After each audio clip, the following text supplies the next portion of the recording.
My name is Shawn McKeown. I am the Department Chair in Show Production for Lighting and Visual Productions. And today I'm hosting the session entitled From Arenas to Aircraft Carriers, the Show Goes On. Please give a warm welcome to our panelists today. Starting at the very far right of me, that would be Charity Lomax, who is the production coordinator for the Eagles World Tour, as well as 2014 Full Sail University Hall of Fame inductee.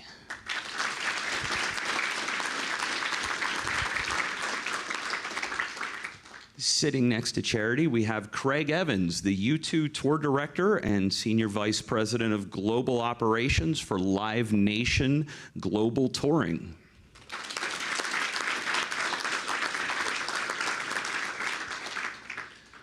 We have Leon Hopkins joining us, the Road Staff Manager for Clair Global and 2013 Hall of Fame inductee.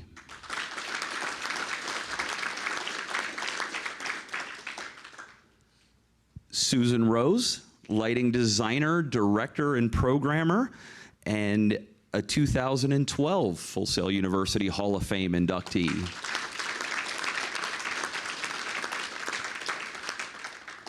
As well as Okan Tumbolka, managing director for EPS Holding GmbH.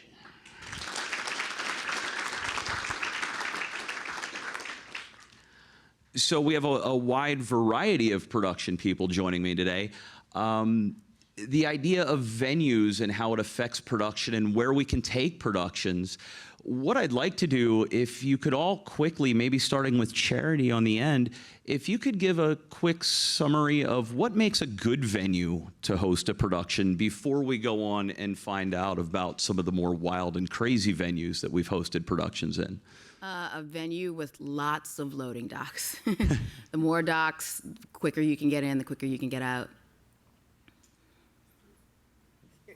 That, I mean, for me, that's, yeah, I mean, I want to get in there and get it done as quick as possible so I can get back on the bus. I totally agree.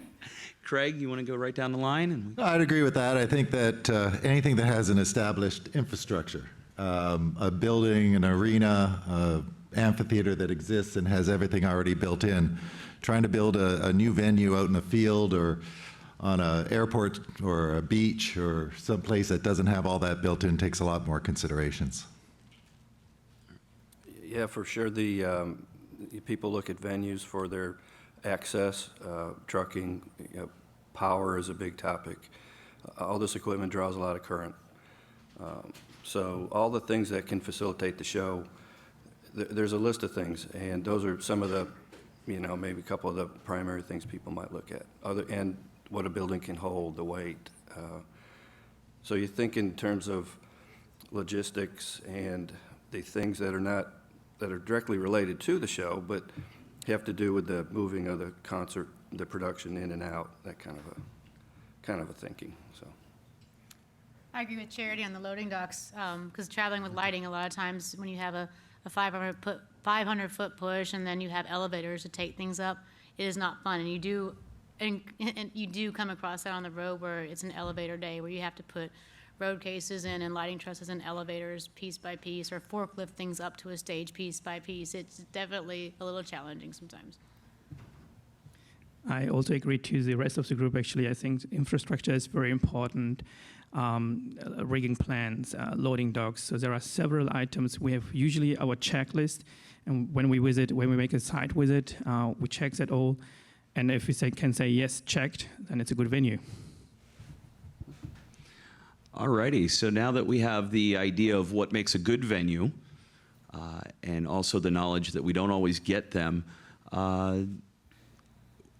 wildest, craziest, most difficult venue? Does anyone have one that comes to mind? One that proposed the most challenges to not only equipment, but maybe staffing as well? I'll say this, the Forum, which is a legendary building, and it has just been renovated, and it's absolutely beautiful, what they've done with it. A lot of times you come into these buildings and the dressing rooms are old locker rooms and they stink and they're moldy and they're just crap, and all the furniture. For a lot of these venues, they have furniture and you just tell them what you want and you set it up and so on and so forth, and it's just crap. This building, I mean, I don't even know what the number is that they spent on furniture, and it's absolutely beautiful, but you can't get a road case in the room. You know, your band comes in and they want their room to look the same everywhere you go, but in that particular building, you can't do that because it's already set up and it's beautiful, but for certain bands, it doesn't matter. That's not how I want it.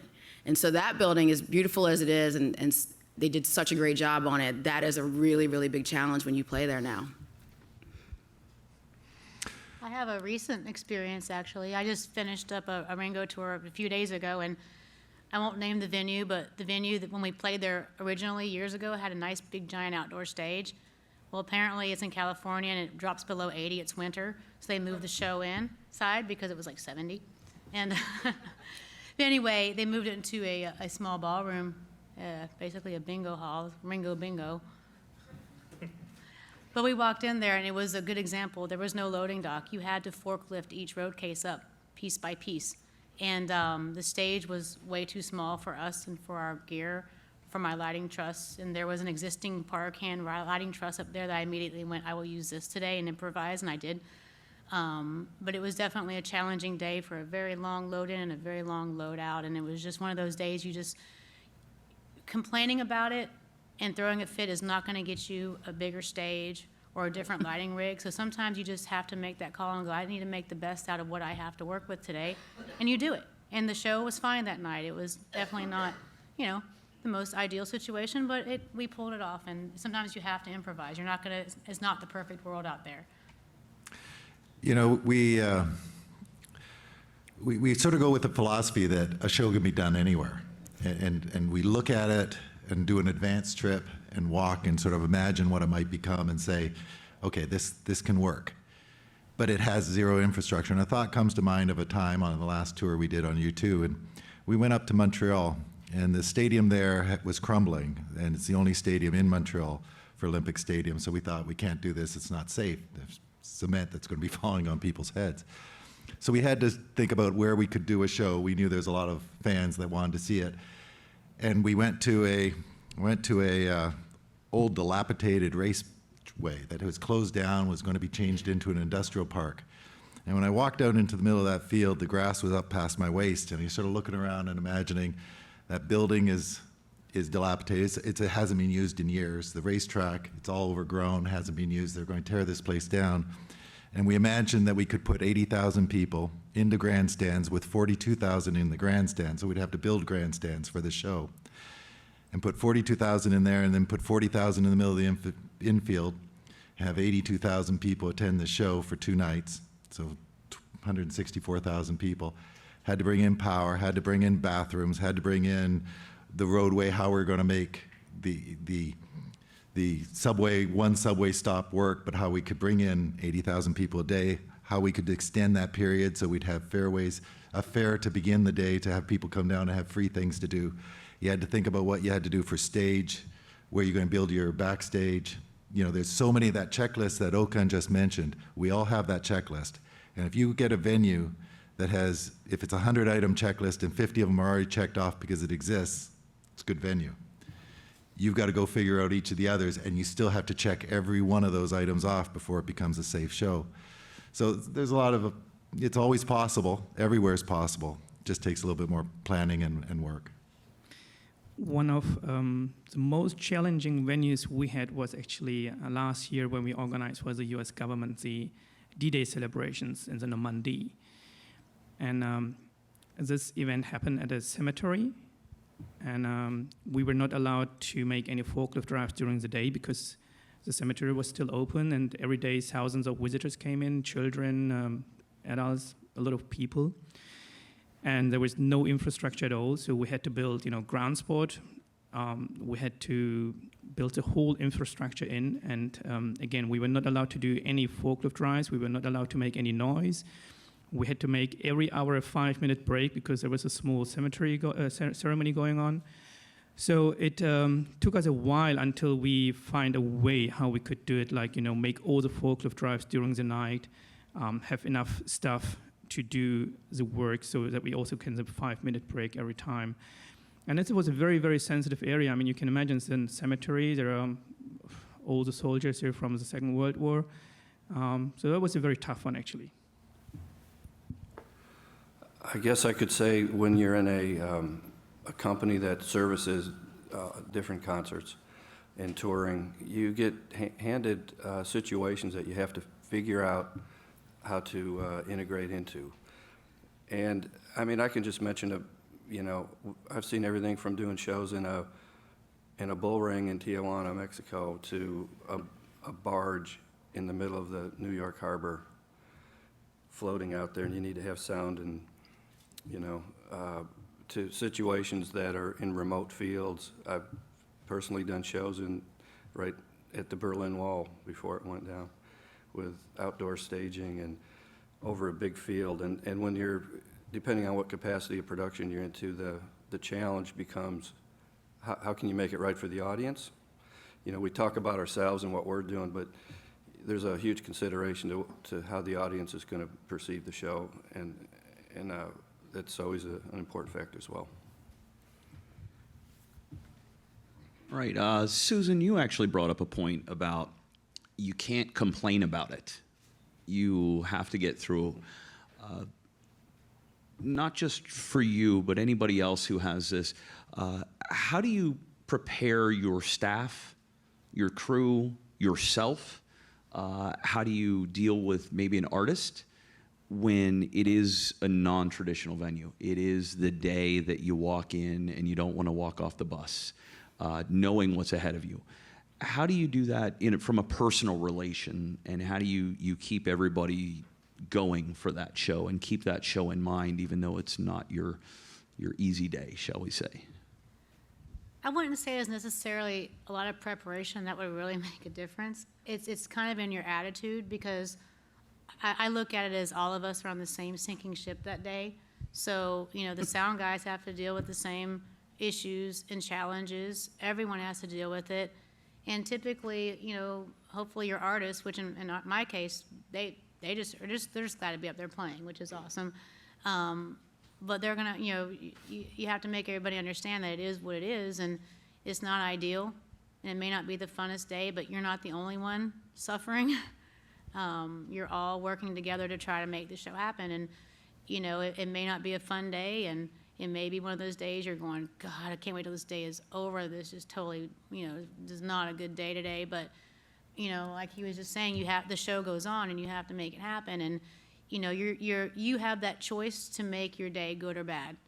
And even if you're having a bad day, just having a positive attitude and trying to get it done, because if you have a bad attitude, it's going to make your day even worse and make things harder, and your local crew is going to feel that, because they're working just as hard to try to make it happen for you, and they're so used to hearing people complain and rant on and on and on, and it's nice when you hear a crew guy come up to you and say, you know what, it's so pleasant to have somebody come through here that doesn't just complain about what little we have here. You're making it work, and it makes a difference in how people will help you, be more willing to help you. And I don't know, I just can't stress enough, just keep as positive an attitude as you can, even on a bad day, if that makes any sense. Absolutely. Anybody else want to chime in on that? I remember one experience that was really unique, and we went, this was on a U2 tour, and it was back in '97. It was shortly after the war had ended in Sarajevo, and we were going to do a show there, and it was really with the sense of trying to bring a bit of sense of normality back to that bombed out city. And we were playing the stadium, and they didn't have any wood, because for the last few years, the only way people had any heat to get through the winters was to take the wood off their windowsills. Every piece of wood you could, you'd burn it to get a bit of heat to survive through the winter while the siege was going on in that city. So we ended up, to get wood, we went to the United Nations and said, can we get donations for wood to be used for housing? And we made these arrangements separately. We put that wood underneath the stage to give the support for it. The dressing rooms were in the arena that had missile holes still going through the arenas. There were blood stains there. There were bombed out parts of that arena, and we made that into the dressing rooms. And in that whole thing, it was amazing, because I'll never forget when the truck drivers arrived, they had just virtually been in tears, having driven through rows and rows of people along the highway that were clapping as they were coming in, because the whole city felt what this was sort of bringing into it. And the stories we'd hear of of survival and selling tickets out of burned out cars for this and just trying to make this happen and do whatever it takes. Nobody was ever going to count hours or how difficult it was. You know, as hard as it got, you saw smiles and you saw satisfaction and all that was going on with the people. And there's a lot more stories to it, but it was an incredible experience for all the hard work. Everyone on that crew, everyone in that tour felt an incredible sense of accomplishment just to have pulled it off and to have accomplished something that really wasn't too possible in the way we would normally tour. I'd also say too, when you're planning these really obscure places, if you've got, hopefully a really strong production manager, he will, Chris Lamb, for example, who I'm sure a lot of you know, he would do bullet points. And he would lay it out, and he would hand it to the band. Like, when you walk into the building, you're going to see this, you're not going to see this, and just prepare the artist as much as possible. And one of the good things is, like, maybe you won't just show up until it's time to go on stage because it's going to be that bad. But preparing your artists and letting them know, and if they're reasonable, and normally sometimes they will be and they won't be, but as long as you have let them know, it makes it that much easier. It makes your day that much easier, and it's so much easier to get around it. And I'll just add to that, because that's so true. You make it worse than it is. So when they come in, they're going, well, this isn't that bad. Very true. Give them low expectations and go from there. Absolutely. Actually, the same for the crew, isn't it? I mean, the production manager is preparing his people in the same way. So it's not only for the artists, also for the crew. Yeah, Absolutely. And a lot of these buildings, I mean, we've been in, even the old buildings that probably shouldn't still exist, you've been in them 1,000 times. And you walk in and you're like, oh God, I remember this place. And then you just get it done. And just like Susan said, just positive attitude. And a lot of times when you play in these obscure places, just chiming in what you were saying is that for you, it's just another show. And some of these places, they've never been to a show before. They've saved up forever to come to the show. And it's so special to them. And if you just take a minute and look out there during that show and see how excited these people are, you'll feel, I get goosebumps just right now thinking about it, because it is so special. And just take a moment and take that in, and just don't gloss over it, because it really does mean a lot to a lot of the people that come. Alrighty, moving on to, a few of you have commented on infrastructure and sometimes the need to create your own infrastructure, whether it be directly related to production and maybe even altering production based on available power or available venue space. But I know some of you have also been coordinating productions, which included, as Craig said, finding a field. What about the things that are very related to it we may not think of as audio or video or lighting, but things like crowd control, restrooms, and that also goes for things for your crew as well. Where do you start with that? Is that? I have way too many stories to jump in. I just do light, Shawn. But it's, you know what, it comes with experience. And I'd say that what maybe my most failed experience was doing a show. We were going to do a show down in Americana Stadium in Rio, which holds about 140,000 people. And there was a problem with the contract, and we ended up switching over to a racetrack. And we went through every aspect of that racetrack. We had 3 weeks to prepare this show, and we sort of flew everyone in, and once we got everyone agreed to do this, with 3 weeks, I went on down there early, and you went through every aspect, from thinking about how to bring concessions to this, to security, to power, to where the fans are going to be, how we're going to place it, where the stage, how everyone's thing's going to get. Did everything. So then we said, well, we got one problem going on here. It's access. How are the fans going to get in? There's really only one roadway. So what we're going to have to do is let's stop all the fans at this point. We'll shuttle them all in. We'll close down the road here. The military National Guard will shut down this. The police will pick them up here. They'll do the traffic. Had this whole plan. It was great. What we didn't realize was there was a bit of a conflict going on between the local government and the federal government. One controlled the police, one controlled the National Guard. So when we did our meetings the night before, one of those entities didn't show up the next day. The traffic jam was about 14 miles long. Wow. People who had waited for a huge amount of time, had no chance to ever get to that show. And we started it hours late just to try and bring it in once we realized that that single road never got controlled, got shut down, all those cars blocked in, they couldn't move. People were abandoning their cars at 10 miles out and trying to walk on in to this venue. It was a nightmare.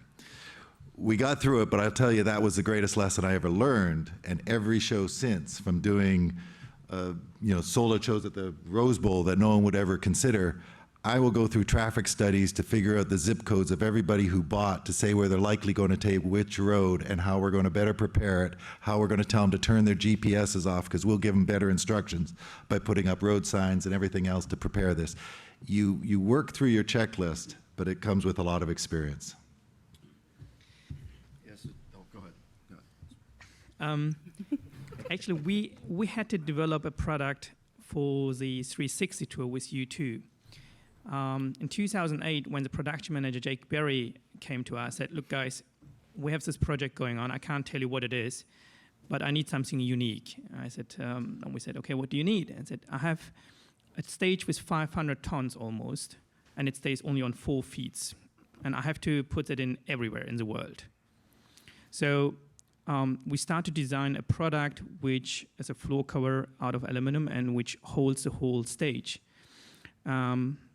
There was a unique developing work. It was a lot of calculation and math, and it was also very funny because when we were doing the site with the advanced tour with him, the first thing what he was always saying to the stadium people was saying, look guys, first of all, we're gonna kill all your grass. Do you still want us? So that's how it started. And then this product actually became a part of the production. And it was very difficult to convince Craig at that time because he was not convinced about the financial side. But then it ended up we traveled with 360 for 3 years. And that just became one of those things that you look back and said, it doesn't matter the cost, it's just a cost of doing business. We couldn't have done that tour, which became the biggest tour in history. We couldn't have done that show in all those venues if we didn't have that product that got developed simply on that first conversation by Okan's company. And I think generally, I mean, the touring business and everything is related so much on the tour manager, on the tour production manager, isn't it? It's the two people are key for the band and also for the crew. So the production manager, if he's building his team around him with lighting people, with sound people, and then it very much depends on Chris Lambs or Charlie Hernandez or Jake Berry's of the world, how the tour is really happening. One funny story was, well, today is funny, at that time it wasn't, when we did the first loadout actually with the U2. Maybe you can tell that, Craig, you know that better than I do. It was in Barcelona, the first We don't show. want to dominate this conversation here. No, but I'm fascinated. there was a lot of Go. stories. Go. But that on the first show, we'd spent a month doing rehearsals in Barcelona at Camp Nou, which is their Yankee Stadium in Europe for stadiums. And we had to load out. We had started the tour, and we'd kicked off a few shows there, very successful. We knew we had a total of 211 trucks on that tour, big tour. And for each one of those productions, we had to move it on out. Now, that first loadout's tough because you haven't figured out your packs on your trucks and how you're going to do it. It ended up to go in 17 hours for that loadout when it was scheduled for 6. Everyone had to work through the night, through the day. They'd already worked the previous day. It was brutal on everybody. It was 110 degrees. People were showing up to our plane to get to the next gig just hollow-eyed. And I'm sure I was one of them because for the first time I said, I'm sticking around for this entire loadout to see what it's like. And it was brutal. And the first word we got from everybody was, cancel the next shows, cancel the next 5 shows. We're never going to be able to make any of these locations. But a good production manager and a good crew pulled it all. And at the end, what they said, and they were all very vocal about it, we'll never succeed at any of these. They pulled it off. They got together. They figured out a plan, and they made it work. I think it's interesting to note through the years how technology has helped shows be able to facilitate the most bizarre situations. What makes me think of that is this would be back when video was really getting big in concerts, and they had jumbotrons, which is really outdated for the current times. But I remember a tour that the actual jumbotron would not fit into the stadium, and the production manager has to go, well, what am I going to do? Then the band wants the video. You got to have it. So a crane comes in with a 120-foot lift capacity and picks it up off the truck. It goes over the wall of the stadium and drops down on a platform that was, pre-manufactured. Point being, two things. The technology of the world is really helping us do shows, but you always have to be innovative. And that would have been a costly innovation, I would think, to bring in a big old truck. But and the other thing that people don't think about is you can go through all your planning, and then there's this thing called Mother Nature that brings up weather. And you've gone through everything you can think of to make it right. And you really do preemptive thinking when it comes to weather, but show day can be a terrible weather day, and sometimes the show doesn't happen, or sometimes you're working in a wet environment, and it could be raining great during the show, could start raining during loadout on an outdoor show. So there's, you have to think of things that are far beyond, even into the realm of weather. I think it's also important too, especially when you get to the outdoor shows, site coordinators, advanced trips. I mean, if this, as prepared as you can be, we just did a run with the Eagles in Australia, and for every outdoor show we had a site coordinator, and he would send pictures of everything, every aspect of it. I mean, down to like the letter, so that when we showed up, we knew exactly what to expect and what had happened there before the last time another band played, and this is what they did. And we're like, well, that's not going to work for us. And, building, especially if you're out in the middle of nowhere, you're not close to your hotel, you've got 100 crew members, it's 1,000 degrees outside, you have to have somewhere for your crew to go, where the caterer's going to cook. What about the dressing rooms? Are there bathrooms in the dressing rooms?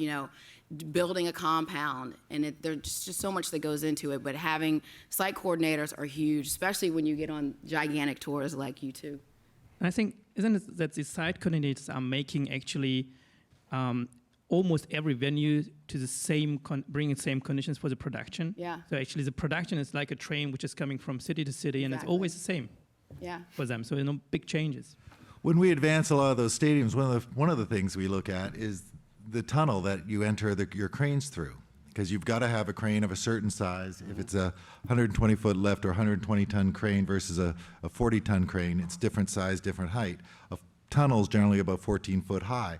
So you're going to plan out, okay, let's deflate the tires a little bit, lower it on down. Can we get it in through? It needs to be this big to get on in. And it's one of those pre-planning things. And there's a lot of times where we've had to dig out the tunnel in cement, skin it on out to lower it down by 6 inches to get the crane that's necessary, or else we can't play that building. Wow. The things you don't know. We used to take off the wheels. We used to take off wheels in the Olympic Stadium in Berlin from the cranes and put it on rails, because there's just that much missing just to bring in the crane. So you do many, many things just to get in the crane.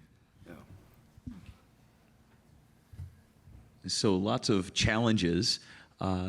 Susan, from your end, because you're a little more focused maybe on the lighting design, not that's part of the whole production, have you ever designed to a specific venue or altered a design before getting to a venue? How much do you take the venue into your thought process on a lighting design project? Well, when touring, for instance, with Ringo, we do have a plot that we advance, and if we're not carrying our stuff like in South America or Europe, but there are times when I cannot use my lighting rig for whatever reason. It won't fit, it won't hold the weight, and I have to use the house rigs. And a lot of times they will advance me their plot, and I can send, here's what we have. You could pick whatever colors you want to use if we have par cans, and I'll fill in the colors for them so it'll be gelled when I get there. Or sometimes I have to do it when I get there, just like the other day when I made that decision on the spot to use the house rig. But there are some venues I'm told prior to getting there, like, I don't know if you guys have done Humphreys in San Diego, but it's a small venue, and we love it. It's an intimate venue, but I have to use their rig. And a lot of times I will advance. In Japan, we had to do that. I had to advance. I had to use partially their rig, and I just told them what colors I wanted and how I wanted it patched in here, and it made it easier for me when I walked in. So there is sometimes I will be aware of what I'm getting into before I get there, where they'll send me an actual plot and say, here's what we have to work with. We'll do anything for you, however you want us to configure this. And sometimes I have to work with their configuration. It's like, here's what it is, and you can't change anything. And you fight it sometimes, and sometimes you don't win that battle. So once again, you have to improvise and say, well, I make the best show I can out of what I have to work with today. Just adding to that, the technical staff and the lighting engineers, the sound engineers, the video engineers are integral to making all the plans we have to make to make these things happen. We did a show with the Rolling Stones for 2 million people on Copacabana Beach. To know how many lighting towers and how many sound tower, delay towers, we're doing 21 delay towers down the beach. The people furthest out are about 1.5 miles down the beach from the stage. Wow. So now we need to have video support so that they have something, the proper sound delays. The only people who are going to figure any of that out are going to be the department heads on the sound crew, on the lighting crew, on the video crew. They're going to figure it out to the production manager. We're going to produce those things to make it work. And at the end of the day, hopefully every fan at every point is going to have an experience that's satisfactory.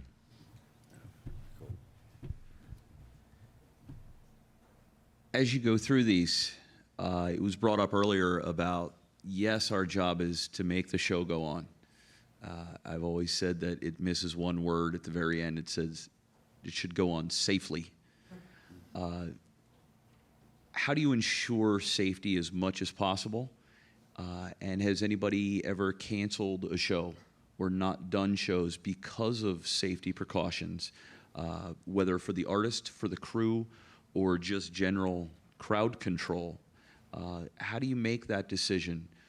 There's been, or it could be weather related as well. Unfortunately, there's been incidents in our industry that weather has caused issues, and nobody wants to see that. But how does that process go through the production? I can say this, just recently, we did a show about an hour south of Melbourne, and beautiful day. Beautiful, beautiful, beautiful day. And we have such a strong production team. You're outside, you gotta keep track of the weather, like Leon said. And we knew that it was probably gonna rain, and we're tracking the storm. And you're like, yeah, there's a little bit of lightning, it's just over the rock, it's gonna be fine. The rain's probably gonna get here in about 20 minutes, and there's gonna be wind probably about 10 minutes after that. So it starts to rain a little bit, and now that lightning that's supposed to stay over there is over the audience. And the rain, it's coming, and we got micro bursts of wind to the point where I was standing in one place and it was like someone shoved me over. And that's something that you couldn't prepare for. And it's all the scrambling, the video wall went flying, and when it was all said and done and we got the band off the stage, our rigger, for us, that's the final line. If he says you can't put it up in the air, you're not putting it up in the air. And for us, he's our final word on what's going up and what's going down and what's safe. I think there's been a huge awareness to safety. It's a mindset. I think there's an organization being developed within the touring community. What is the Safety Alliance? Safety Alliance, correct. And what it has done is brought people together to think about these things. There's some folks from many facets of the industry who have come together to want to help put together some protocols to heighten the awareness of safety. It's always been a big topic, and it's going to continue to be. And I think in the future you'll see more things implemented to keep shows safe. Nobody should go to a concert and have to experience injury in that.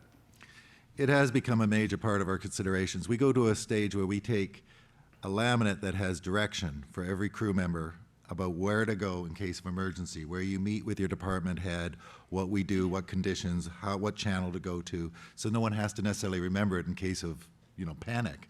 You have a reference to immediately tell you what's going to happen.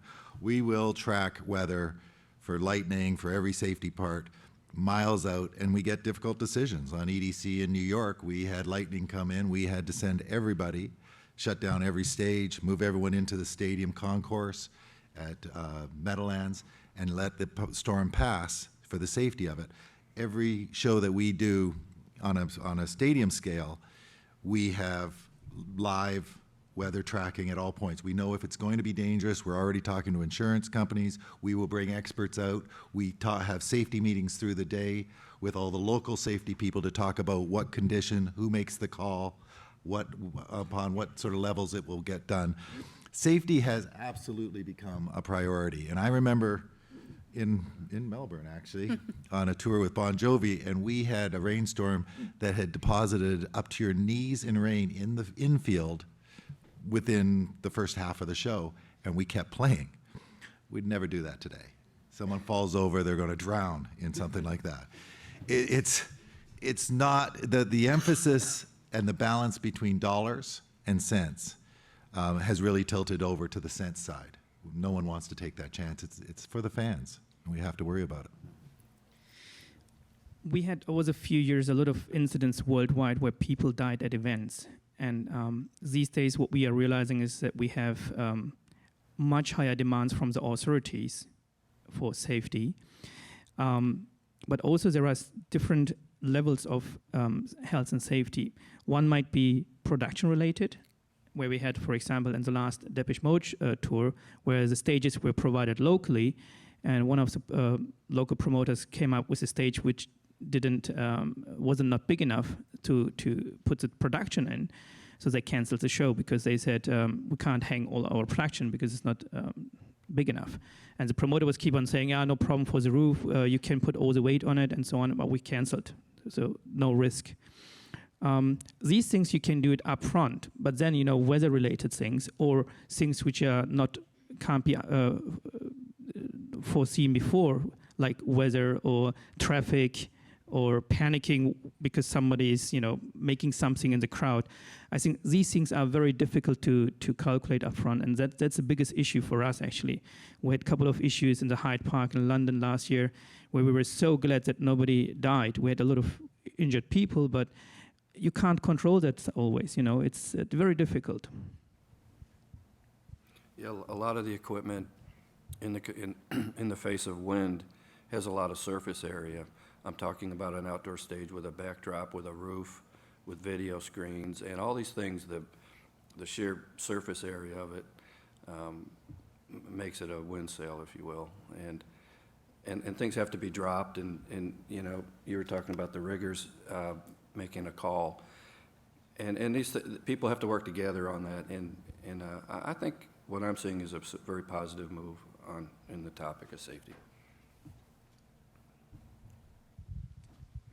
Alrighty, Craig, you had brought up before about an incident with some foreign issues with the military or whatnot. A little more broad topic about that, putting in productions overseas or in foreign countries, whether it's from a production personnel standpoint or an overall planning phase, what types of issues do you run into trying to deal with, whether it's a local crew who doesn't speak any English and you're trying to communicate, or if it's local governments? What kind of issues have come across, and how have any of you overcome these issues? A lot. Crossing borders can be tricky. I remember one time we had a show in Kosovo. We were going on over to Greece, and coming to Macedonia at the border, they decided to strike because they decided our event was a very high-profile event, and it was a good time to get attention to their needs at the border. And they formed a strike at the border to stop all the trucks. And they did. And so all our trucks are stopped there, and while a negotiation's going on, and we have a very tight window, and normally you'd be loading in a stadium like that the day before. You'd have a show day to prep everything up, and then the show happens at 6 o'clock that night. We lose our entire day before on the negotiation going with that border problem going on. Eventually, the mayor of the town that we were going to play, and it was a city of industry or something, some celebration for Europe that year, and he was so desperate, he got a whole bunch of people with baseball bats, went on out to the border, and just stood up and said, "Time to open the border." And so they did, and we got our trucks in about 6 o'clock the morning of the show. So now we have about 10 hours to do 24 hours worth of work. And the guys pull it off, and we open up, and show happens within 5 minutes of the scheduled time. So it could happen. You know, when it comes down to different government conditions and different safeties, every one of them, you're just, as it happens, you try and stay prepared, you try and know who's the decision maker to try and resolve this, and you pull every string you can to make it happen, because the show has to go on every time. And we've been pretty lucky. I don't think that we've really failed yet, but we've had a lot of different circumstances that I could go into. I think I can chime in with a story. I did a show, it was Rio de Janeiro, about 1990, Rock in Rio 2, I believe it was. And that particular incident with the local folks in the government and the customs and all that had some kind of an issue, political issue of whatever it was, somebody not making money maybe to do whatever, there's no telling. But we had like 4 sea containers of audio equipment tied up for a summer for like 3.5 months.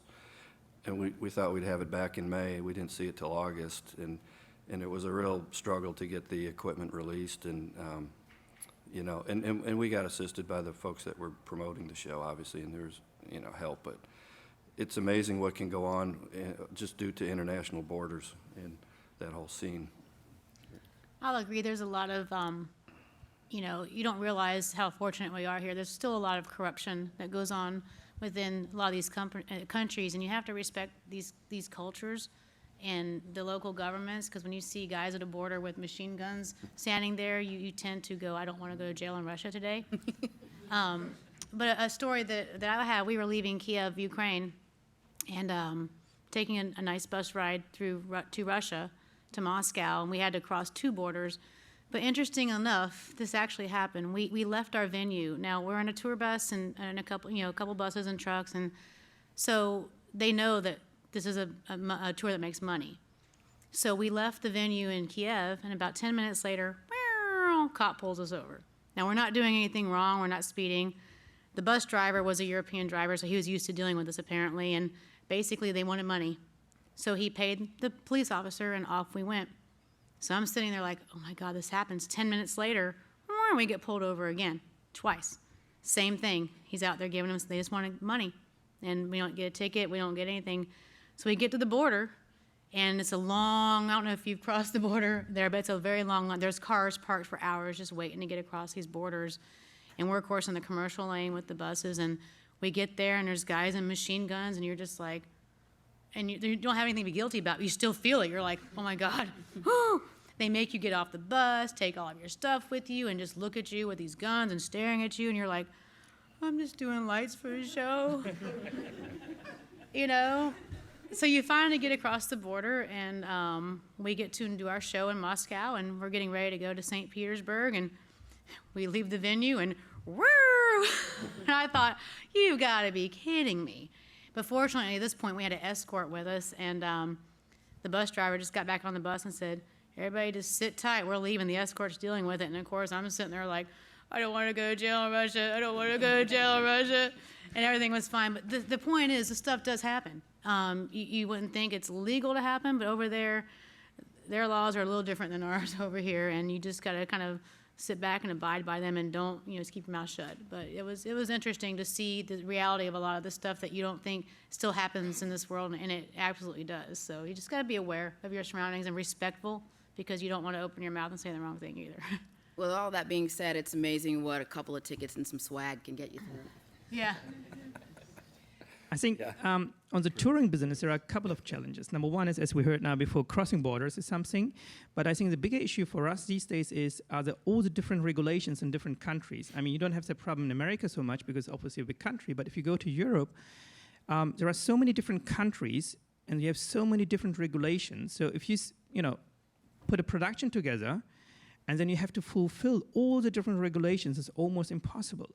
So this is a big issue these days for us, especially, if an incident happens, like in Italy happened last year, suddenly they change all the regulations after you already put the production together. Now you have to change the production again. And this is a big, big issue. And then, of course, you have all the local mentalities, as we heard, like, being stopped several times. By the way, you can avoid that by having companies who are giving you actually a police car in front of you and they don't stop you at all anymore. Right. The international differences from one place to another. Here's an example of something that we wouldn't even imagine here in America. But we were in Indonesia doing a show in Jakarta years ago, and this was with, I was on tour with Bon Jovi at the time, and it was, a few weeks earlier at this outdoor venue for about 60,000 people, Metallica had played, and prior to that, Elton John had played it. And Elton John, there was tens of thousands of fans that didn't have tickets that were outside on a sold-out show, and they rioted and crashed the gates, rushed through, eventually caused the show to cancel.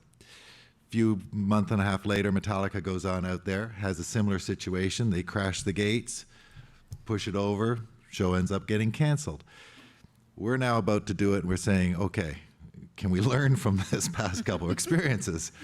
So what we did is we said, okay, let's make a multi-level outdoor barricade, like barrier. So the first one will be the fence system, but we know it's going to get overrun. So once they overrun the fence, we're going to have a line of police and security, but we know they're going to get overrun. But we're going to slow them down a bit as they get to that point. The third level was horses, and we'd have police on horses, and that'll stop them. And sure enough, they went to and on the previous ones, they had turned over cars and riots and all sorts of damage and problems. So sure enough, they tried it, and they broke through the first fence, got to the police. Some of them got slowed down, other people got past, but the horses shut them down.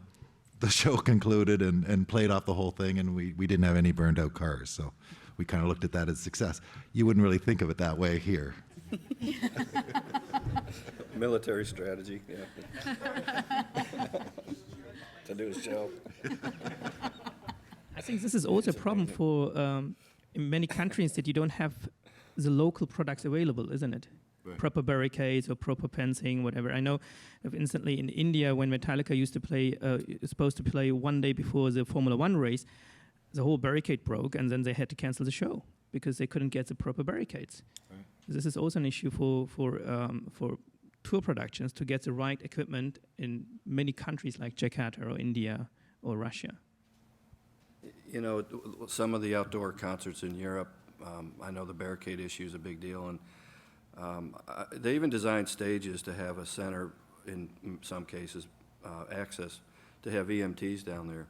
So if people get in a situation down front from people pushing and shoving, and you know, obviously the plan is to not let that happen, but if it does, there's often a secondary plan to have EMTs down under, really right in front, downstage center, and in an alleyway. You know, I've seen alleyways right under the stage incorporated into design, so people can go through and go to the upstage, backstage area and get medical treatment. So the planning, you know, is huge on any of these big shows. We actually just did a show like that, and I was actually quite impressed with the local planning. Apparently, they'd obviously done this a time or two before, but we'd played an outdoor festival. Over 80,000 people were there. In that exact scenario, there was a center aisle. I thought it was my personal walkway to the front of the house, but I found out later it wasn't. No, but they had just lined up with EMTs and crowd control people, and it was so crowded that people were, when you're standing for a long time, you tend to get weird, you know, sick and pass out, and they were just passing people over these fences one by one, and they were ready. They just grabbed them and they carted them off somewhere, but I don't know where they took them. I saw them coming towards me like flies, one by one. You know, people just passing out and getting sick and dehydrated or whatever. But it was very well organized. I was surprised of all the people that were there. That was probably the most well organized concert I'd ever see with that many people. With the shows that we do, we normally don't play 80,000 people. But it was impressive how they had that whole system set up, and there wasn't any problems. I didn't see any rioting, no problems, just people just getting sick and passing out. But they were prepared for it, though. And that goes back to that checklist. And what Oken said, it's very true. We did a show for 500 million people at an airport, and we had built the 14-foot pathway going to the front of house so that you could have your private pathway to go on out. And we decided that wasn't enough, because we wanted to make sure that we could have, with 500,000 people, you're going a half mile back along the runways in this airport. So we said, we need to have bathrooms up close, because people aren't going to walk a mile and a half to get to the bathroom. They're just going to use the space beside them, wherever they're standing. And that's a little disgusting.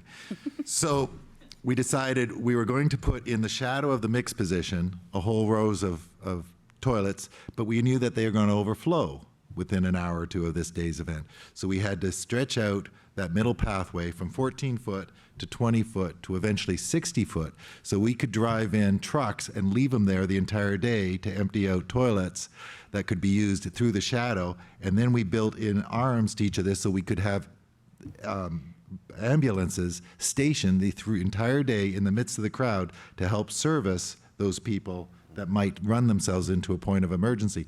And again, that just comes down to saying it's bigger, you got to scale it up, and what sort of problems are there going to be? Let's do our checklist and let's just apply it on a slightly bigger scale. I love you people. Gary Jones. How are you? What a panel. Hello wow, there. we are not No. worthy. You guys are awesome. Good to see you. How are you I'm guys? interrupting. No. Oh, good. So honored that you guys are here. So good to see you. Good to Is be it here. great? Is this great? Yeah. I mean, this is just stunning. Look at this. This is the top layer. This is the creme de la creme of the touring industry right here. These guys do it, have done it, and know it all. This is amazing. You guys are amazing.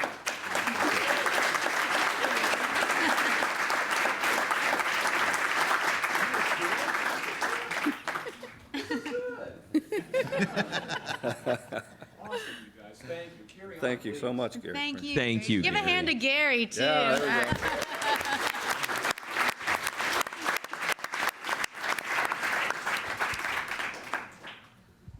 I'm glad I didn't have a script because I'd be completely off of it right now. We're getting close to the end. Charity, I'd like to start with you, and I'm going to put you on the spot. Maybe we can go down one last time. Strangest venue, biggest accomplishment. Give everybody one last good one to kind of go away with, and how you overcame something, or how your production overcame something, or one of those that just sticks out in your head. A lot of people, I know, I always remember either the best gigs or the worst gigs. Everything else, the other 95%, just kind of blends together. Let's hear one of them from each of you. Playing in front of the pyramids with the Pussycat Dolls was for me probably the biggest. But it was funny. We sent our site coordinator out, and I mean it was because it doesn't happen that often. They don't do shows there that often. And he comes back and he says, you know, I kind of find it hard to believe that, and not to be disrespectful, but that these people built the pyramids, because I'm talking like 2x4s, you know, just plywood, and that's what we were expected to play on. And it was supposed to be an open air show, but for some reason the temperature dropped drastically, and it was just way too cold for them. So they had to bring in this gigantic tent, which then because they lit up the pyramids, they were going to be fireworks, but you kind of lost the effect because now we're in a gigantic tent. So they just ended up opening up the back flap, and you know, my girls are on there, and you can kind of see what's going on. But to me, that was probably one of the biggest challenges, one of the most rewarding, definitely. But at the end of the day, it was just a fun show. Craig? Maybe the worst. Years and years ago, touring with New Kids on the Block, we went to Seoul, Korea, and this was a time when no one went to Korea, and you weren't even allowed to get the money out of the country, and it was a very tricky time. And the local person we had there, we were supposed to have seats on the floor, and we were supposed to have a front barricade to that place, and they ended up not having seats. They had pieces of tape they'd put to the floor, and everyone was to stand on their piece of tape. Now imagine this with frantic 12-year-olds. They're not going to stand on it. They also decided they didn't need a front barricade to the front of the stage. They were going to put a row of police with big clubs on the front, and that would be their barricade. And we said that's not going to work either, because these frantic kids, the minute the lights go down, they're going to push forward. Sure enough, they did. Sure enough, the police got panicked. They struck out. A child ended up getting hit in the head and died later. And I still think back that was the worst. Well, I guess there's There's several, but I think the time I had down in Rio de Janeiro was very challenging. And it's, you do think of the, you know, you want to call it the one of your worst situations, but in any event, you try to turn them into a positive. But the struggle getting the scaffold, the people to respond to the actual weight capacities that we were going to be applying, and just the day-to-day adventure to make it right. And geez, I remember getting sick down there. We were talking about that yesterday. Oh, Count Montezuma. Yeah. I mean, just the experiences that you'll come across. But I'll leave you with one thought. You know, we do a lot of training in our company, and no matter what we can tell you or teach you, you're going to come into these experiences that you can't really be prepared for totally. So use your common sense and be driven to get past the challenge the best way you can. And with a team effort, the folks that you're with, you can achieve that. So I'm going to leave you with that thought. Well, we all have challenges that we face out there. I choose to a lot of times balance that out by remembering maybe one of the pinnacle moments in your career that make it all worthwhile. And it really had nothing to do with lighting. It was an experience. And, you know, we were in a Radio City Music Hall on Ringo's 70th birthday. And they had arranged by surprise, without him knowing, that Paul McCartney was going to be there. And he didn't know. We did a separate sound check. It truly was a surprise for him. And at the end of the show, I didn't bring the house lights up, and he was backstage with his wife, Barbara, saying, "Why isn't Sue bringing the house lights up?" And you see the band go back on stage, and a few other players went on stage. You know, Joe Walsh was there that night, and there was a guy center stage. And the moment I took that fader and brought it up, within a second, the energy in that room is nothing I'd ever felt before in my life. The audience went, "Wah!" And I went, "Wah!" And I'm not kidding. And all of a sudden, Paul's up there singing, they say it's your birthday, and Ringo comes running on stage, jumps on the drum riser, and I mean, the entire song, everybody, including myself, was going, "Oh my God!" And I'm trying to take pictures and run lights and selfies. Hey, here's me, Paul McCartney's back there. So those are one of those moments you don't forget in your career that makes all those bad days kind of disappear when you think of the cool experiences you do walk away with. It can be and it is a very rewarding career if you choose to remember the good points as well. Just don't focus on the bad. Actually, I also would like to tell a positive story and not ending it with a bad experience, actually. Thank you. I'm pretty depressed. Thank you. And the child died. Sorry. When I started in the business, I was 16 years old, and I was a stagehand. And the first job I did was an open-air show in a stadium, and I worked the whole week, almost every day, 18, 19 hours. And during the loadout, I had the first time for 6 hours off. So my boss said to me, "Look, you're going to start tomorrow morning, so you take off the night and sleep." And I was watching the show, and I saw how the audience came into the stadium. They looked to the show, they left, and the production was out in 4 hours. And I was thinking, what? This is it? So I worked a whole week, every day 20 hours, just for this 2 hours? That can't be right. That can't be right. I was really disappointed. I was almost crying. So the next show, the second show I did was as a stage, and was with Prince. And then I found out why I'm working in the best business of the world. Because I was staying at the doors before they opened. And I saw all the faces from the people who were staying in front of the door, and they couldn't wait until the doors open and they can get in. And that moment was the time when I decided, okay, this is my business. This is where I want to work, and I want to make people happy. And I'm very glad these days that, it's not anymore the production the most important thing as it used to be like 15 years ago. These days we all take care of the audience because these people are the most important people to us. They pay us and they also make us happy. And we're trying to make them happy as well. So This is only what I can say about our business. Very good. Coming, guys, and work in the entertainment business, the best business in the world.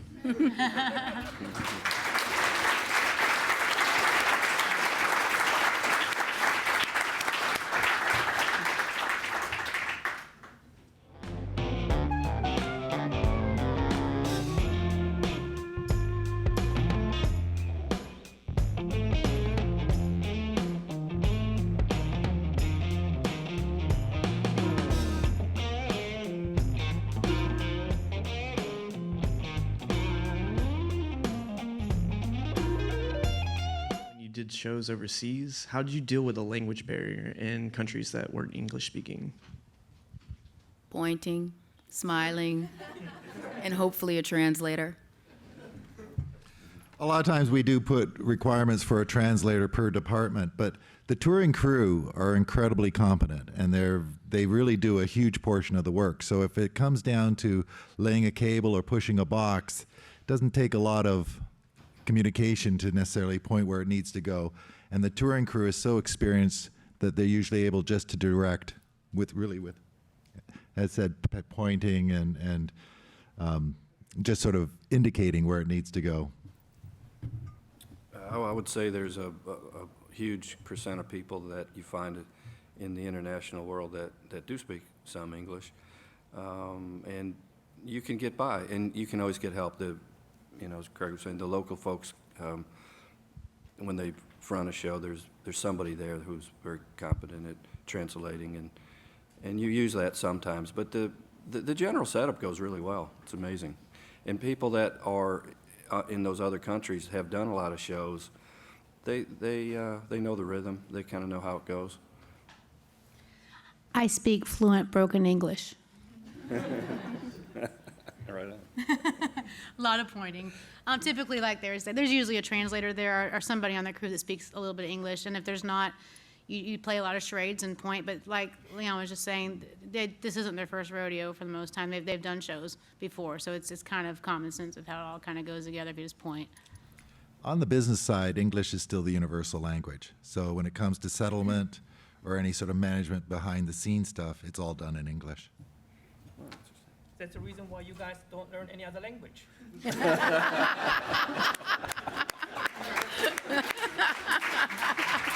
point. I have a comeback code, but I'm not going to do it. Gracias. Y'all. Gracias, y'all.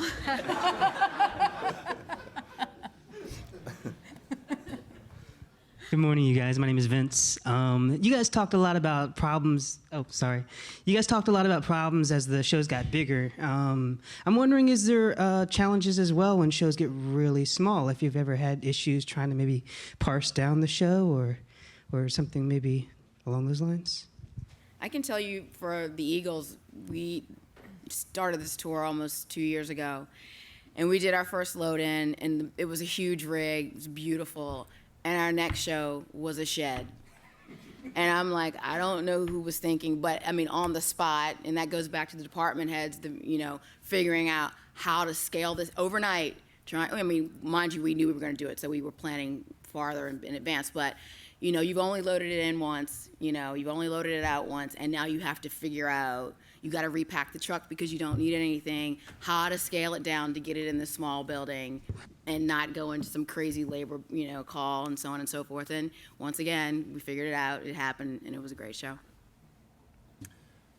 A lot of planning with the people who are involved. We did a Rolling Stones tour that I was out on, and we planned it for stadiums, arenas, and theaters. So we did the whole tour. So every city that was doing a stadium was also going to do an arena and also going to do a theater. And so the whole show had to be scaled down to do those 3 shows before we'd move on to the next city. And it just took a lot of advanced planning. It's not that hard to scale down. And then just, again, each department head taking their area of responsibility and being responsible for it.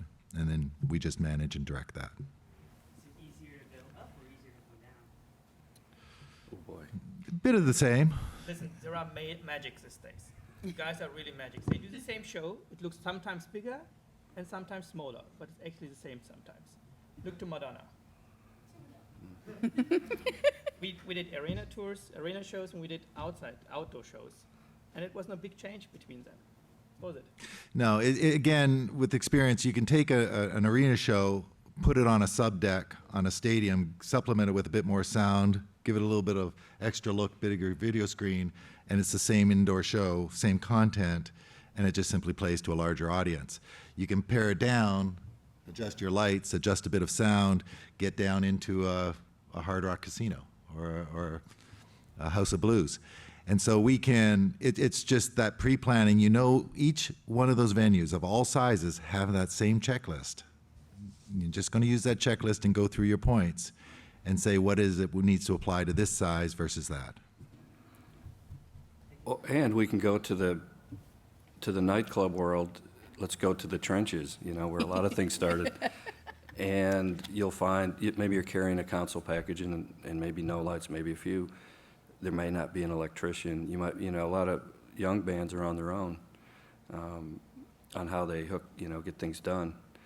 And I think these small venues with young bands, and they can be really difficult because you don't have all the preemptive thinking from the bigger touring, world. So I think small gigs can be really challenging as well. Just a little different mindset there, but I'm just saying. And you don't have the budget. I mean, Zero budget. in those small things, you're having battles over who pays a case of beer. Yeah. And I'm serious. That's actually will be a battle on a lot of those small things. So when we have a problem, we can put some money to it and solve that problem on a big scale. On a small scale, it's a lot different level of ingenuity to solve those problems. You haven't lived until you've tried to advance a show with the guy whose main job is being the bartender. Oh, I've done that. I've done that. I've been paid by the bartender. Or you ask if there's an elevator, and he says yes, and it's a handicapped elevator, and you've got a grand piano. That was fun. That was a fun morning for me. The show must go on, right? Hi, thank you for having or being with us today. I was wondering your thoughts on the variations in show production and tour culture between independent artists and major artists. Obviously, financial aspects are a big part of that, but other aspects of that, not just the money. What are the differences between working with major artists and independent artists in show culture?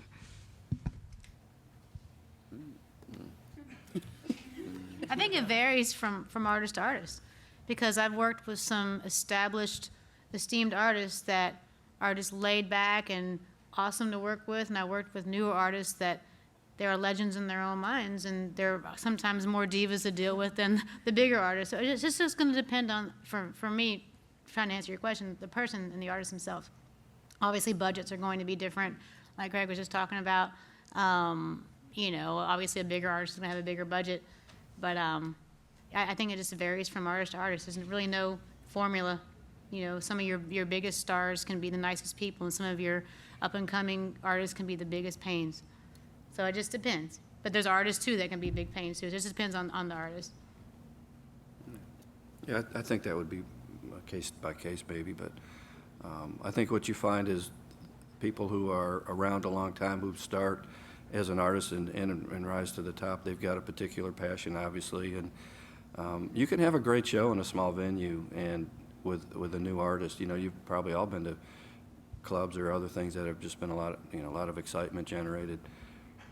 So you can have a great energy, and I think artists at the beginning stage are humble in some respects, and I think what I found to be kind of interesting is there's a lot of great artists at the top level who are very humble, and that's a really interesting, nice thing to see, and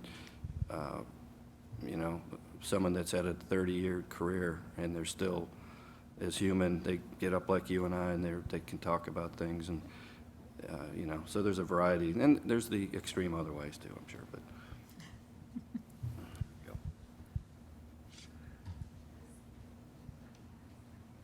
Okay, this question is from the YouTube streaming. It's from Cass Solomon. What should I do when I have crew members who aren't listening to my direction, but obviously the show must go on? How should I handle that situation? I didn't hear that. Can you repeat that? What should I do when I have crew members who aren't listening to my direction, but the show must go on? How should I handle this situation? Hard to talk in general terms without knowing a bit more specifics, but I'd say either change your leader or change your crew. Not before the show, after. After loadout, yeah. I've already booked your plane ticket home. It's always a team effort, and yeah, you have to figure out, you'd have to know more about that incident, situation maybe, but, you know, a team has to work together. And the bigger the production, the bigger the team. Well, and if you're talking about local crew too, it's also a matter of going to the crew chief and saying, hey, this guy's not working out, give me someone else, send him home. So it just depends on what scenario you're talking about.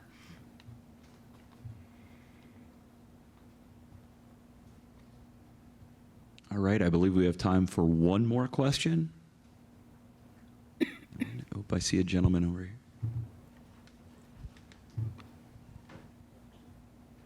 Hi. How do you deal with missing essential people in your crew, especially on tour? Like, let's say that they get extremely sick and they need to go to the hospital. How do you deal with that? Pull together. You know, we're all a team. I mean, we've had situations where people, you know, appendix bursts or you name it, and everybody pulls together to get it done. I mean, it's part of being a team and a family out on the road. 100%. That's exactly what it is. Everyone wears a lot of different hats as necessary. There's no strict guideline of saying you only do this. Everyone works together as a team, pulls together as a team. Without a doubt, on our scale, we look at every position before the tour ever starts, and we say, okay, what's our contingency? What's our backup on each and every person? At the end of the day, we all consider ourselves replaceable, except for the 4 guys or 2 women or whoever is going up on stage.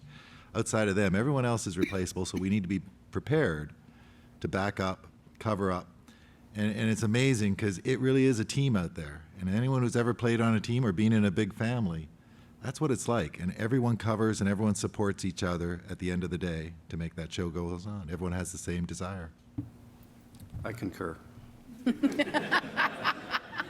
What they said.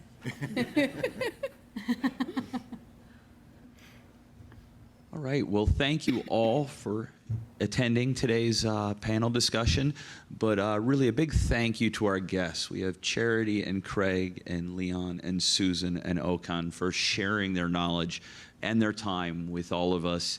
It's a great pleasure to have you all up here on the stage with us and hanging out at Full Sail with not only the students, but also the staff. We enjoy it as well. So thank you. Let's give a big round of applause if we could.